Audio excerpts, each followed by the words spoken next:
Dear friends, welcome to express vision. നമ്മളൊരു പുതിയ വിഷയം ചർച്ചയ്ക്കെടുക്കുകയാണ്, മണ്ണും മനസ്സും.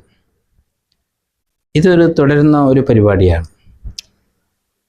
പ്രിയമുള്ളവരെ, നിങ്ങൾക്ക് ഇതിനെക്കുറിച്ചുള്ള അഭിപ്രായങ്ങൾ പറയാം, നിങ്ങളുടെ സംശയങ്ങൾ ചോദിക്കാം, എല്ലാം നിങ്ങൾക്ക് അവസരമുണ്ട്. എൻ്റെ വാട്സപ്പ് നമ്പർ താഴെ കൊടുക്കും, അതിലൂടെയും നിങ്ങൾക്ക് സംശയങ്ങൾ ചോദിക്കാവുന്നതാണ്. ഫോൺ നേരിട്ട് ചെയ്യേണ്ടതില്ല.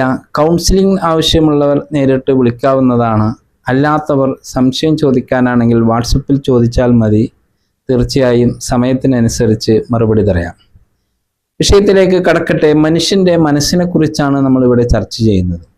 എന്തുകൊണ്ടാണ് മനുഷ്യർ ഇത്രയും വ്യത്യസ്തരായത്?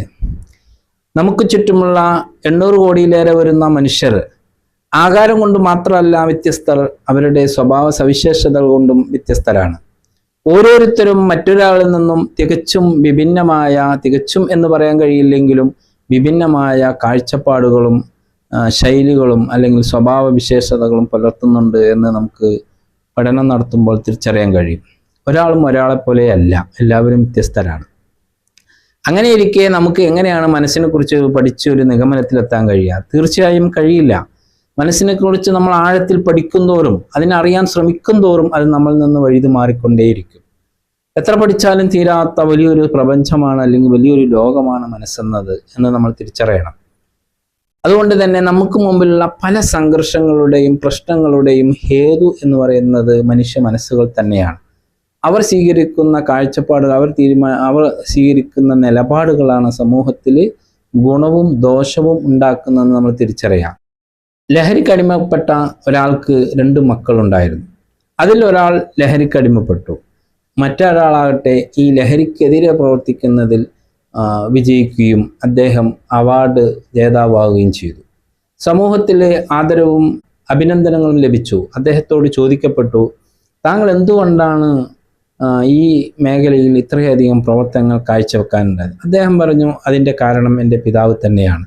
അദ്ദേഹം ലഹരിക്ക് അടിമപ്പെട്ടു. അദ്ദേഹത്തെ പോലെ ഇനി ആരും ആവരുതെന്ന് ഞാൻ ആഗ്രഹിച്ചു. അതേസമയം തന്നെ അദ്ദേഹത്തിന് മറ്റൊരു മകൻ ലഹരിക്ക് അടിമപ്പെടുകയും ചെയ്തു. വ്യത്യസ്തമായ 2 കോണുകളിലേക്കാണ് ഇവർ സഞ്ചരിച്ചത്. വിഷയം ഒന്ന് തന്നെയായിരുന്നു, ലഹരി തന്നെയായിരുന്നു. ഒരാൾ അനുകൂലമായും ഒരാൾ പ്രതികൂലമായും ഇതാക്കി. നമ്മളെല്ലാവരും പറയുന്നത് പോലെ തന്നെയാണ്, അമ്മയെ തല്ലിയാൽ 4 അഭിപ്രായം എന്ന് പറഞ്ഞതുപോലെ ഓരോ മനുഷ്യരും വ്യത്യസ്തമായ കാഴ്ചപ്പാടുകളും നിലപാടുകളും പുലർത്താറുണ്ട്. അവരുടെ ജീവിത ശൈലികളും ശീലങ്ങളും ഒക്കെ തന്നെയാണ് അത് വിലയിരുത്തപ്പെടുന്നത്. അതുകൊണ്ട് തന്നെ നമുക്ക് ഒരുപാട് ചർച്ച ചെയ്യാനുള്ള ഒരു വിഷയമാണ് മണ്ണും മനസ്സും എന്നുള്ളത്. അതിനെക്കുറിച്ചാണ് ചർച്ച തുടരുന്നത്. നിങ്ങളുടെ ഇത് ആദ്യത്തെ എപ്പിസോഡാണ്. തുടർന്നുള്ള എപ്പിസോഡുകൾ നിങ്ങൾ കാണുകയും നിങ്ങൾ പ്രോത്സാഹിപ്പിക്കുകയും ചെയ്യുക. നിങ്ങളുടെ അഭിപ്രായങ്ങൾ രേഖപ്പെടുത്തുക. തീർച്ചയായും നിങ്ങളുടെ അഭിപ്രായങ്ങൾക്ക് മുൻതൂക്കം നൽകുന്നതായിരിക്കും. Thank you for watching.